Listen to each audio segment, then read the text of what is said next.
Salam sudah pemirsa, sebelum menyampaikan firman Tuhan, saya ingin menyanyikan sebuah pujian bagi Tuhan dan untuk kemuliaan bagi namanya.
Salam sudah pemirsa, sampai jumpa kembali dengan kami dalam program Berita Pengharapan.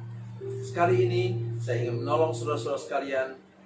Kita bicara malam hari ini tentang berkat jasmani.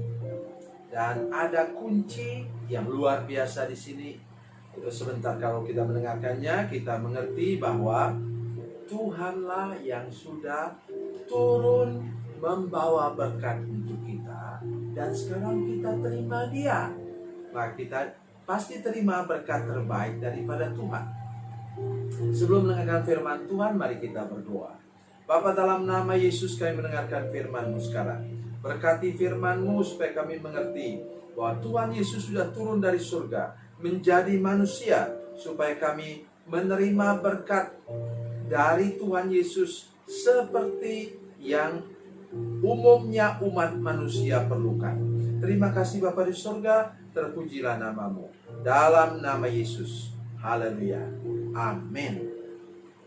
Mari kita membaca firman Tuhan hari ini dari Perjanjian Baru.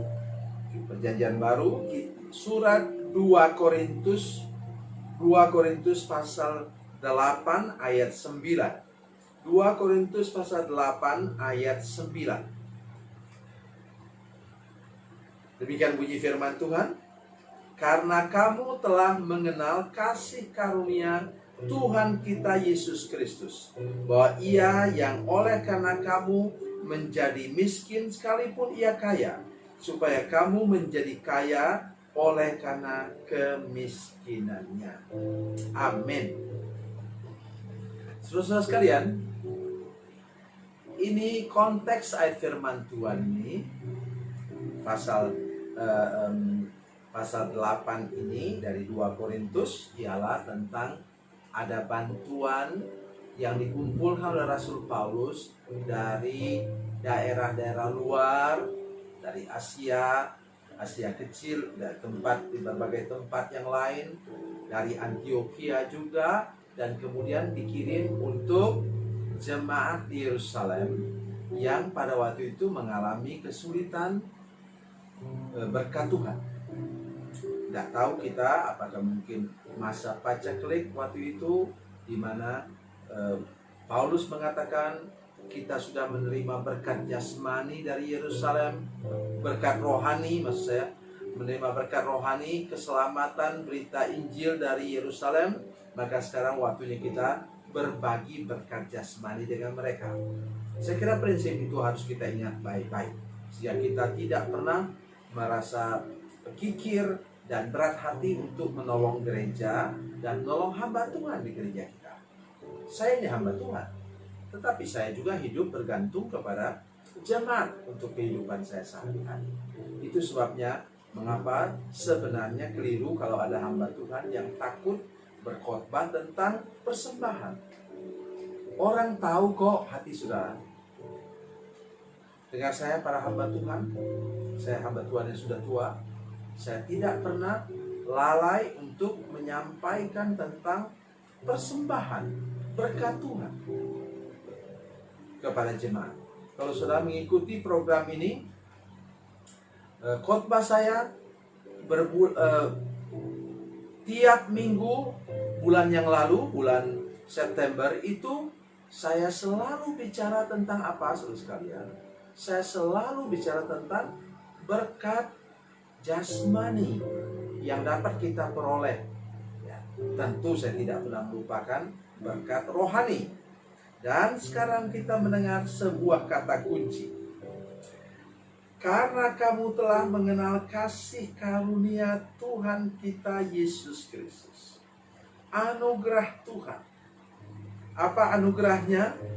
Saya baca, bantu kita baca dari Filipi pasal 2 ya, ayat 5 mulai. Hendaklah kamu dalam hidupmu bersama menaruh pikiran dan perasaan yang terdapat juga dalam Kristus Yesus, yang walaupun dalam rupa Allah tidak menganggap kesetaraannya dengan Allah itu sebagai milik yang harus dipertahankan, melainkan telah mengosongkan dirinya sendiri dan mengambil rupa seorang hamba dan menjadi sama dengan manusia. Dan dalam keadaan sebagai manusia, ia telah merendahkan dirinya dan taat sampai mati, bahkan sampai mati di kayu salib. Amin. Itu sebabnya saya ingin menolong kita hari ini. Jangan pernah lupa akan hal Yesus turun dari surga. Saya ingin menolong kita membayangkan sedikit. Saudara yang tidak terlalu akrab dengan khotbah tentang surga, ya, saya ingin menyatakan, kenapa Yesus turun dari surga itu begitu ditekankan dalam surat Filipi dan juga dalam ayat firman Tuhan ini. Oleh karena di surga tidak ada lagi bahan terbuat dari perak, semua dari emas. Pintu gerbangnya dari mutiara, dari berlian. Luar biasa saudara sekalian. Itu sebabnya ketika dia menjadi manusia, hidup di dunia yang fana ini, terkurung oleh ruang dan waktu, hidup dengan barang-barang yang fana. Ingat, Yesus itu pernah menjadi tukang kayu. Dia menghidupi adik-adiknya, bekerja sejak remaja di tukang kayu. Ia tahu bahwa kayu itu mudah lapuk. Jadi itu yang dimaksudkan firman Tuhan ini. Jadi kalau dia sudah merendahkan diri, bahkan sampai mati di kayu salib, maka mengapa dia tidak mau mengangkat kita? Dia mau mengangkat kita untuk menerima segala berkat terbaik. Karena dia meninggalkan segala berkat terbaik. Dan kemudian nanti kenaikan Tuhan Yesus ke surga, dia kembali ke sana. Sekarang ada di sana, duduk sebelah kanan Allah Bapa yang Maha Kuasa, kata firman Tuhan. Dan pengakuan iman kita. Dan saya percaya pada malam hari ini, ketika kita menerima firman Tuhan ini, konteksnya jangan lupa, maka kita tidak pernah enggan atau berat hati berbagi dengan sesama. Bukankah saudara juga menerima berkat dari orang lain? Kami menerima berkat, saudara, dari RT. Ada beras, ada mie instan, ada juga minyak goreng. Kata orang bukan sembako tapi apa? Tribako. Tri itu 3. Tapi kami sangat bersyukur, sangat tertolong juga. Walaupun kemudian sebagian kami bagi juga dengan orang lain yang tidak mampu. Saya tahu jemaat kami di sini di JKI Kehidupan Baru Batam, jemaat yang datang jemaat membawa beras, membawa gula, membawa mie instan, membawa telur. Untuk kami, ya, sebenarnya kami masih mampu untuk membeli. Tetapi itulah wujud kata firman Tuhan tadi.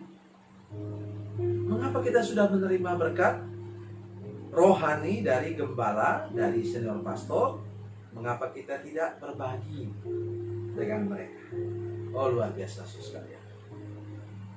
Saya juga biasanya makan itu beras yang keras, karena saya ada satu kelemahan dalam tubuh saya harus makan beras yang keras supaya tidak terlalu banyak makannya. Sudah lihat saya gemuk, ya. Dan untuk saya, karena kelemahan tubuh ini tidak boleh terlalu gemuk. Dan datang orang bawa beras yang keras 1 karung.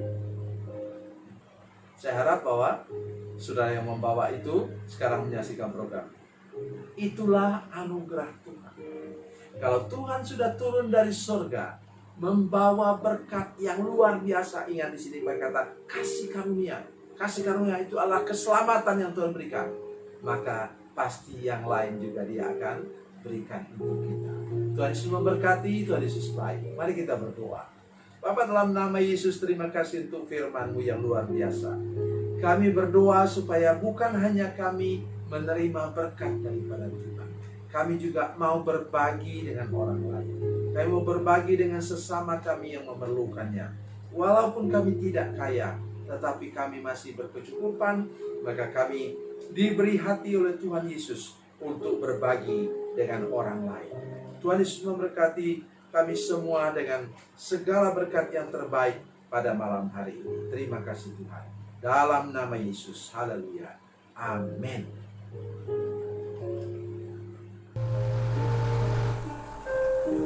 Bila Anda memerlukan dukungan doa kami, atau bila Anda punya masalah yang ingin didoakan, silakan menghubungi nomor telepon kami 0812 7661 1125. Dan bagi Anda yang berada di luar negeri, silakan menghubungi +62 812 7661 1125. Tuhan Yesus memberkati, Tuhan Yesus baik.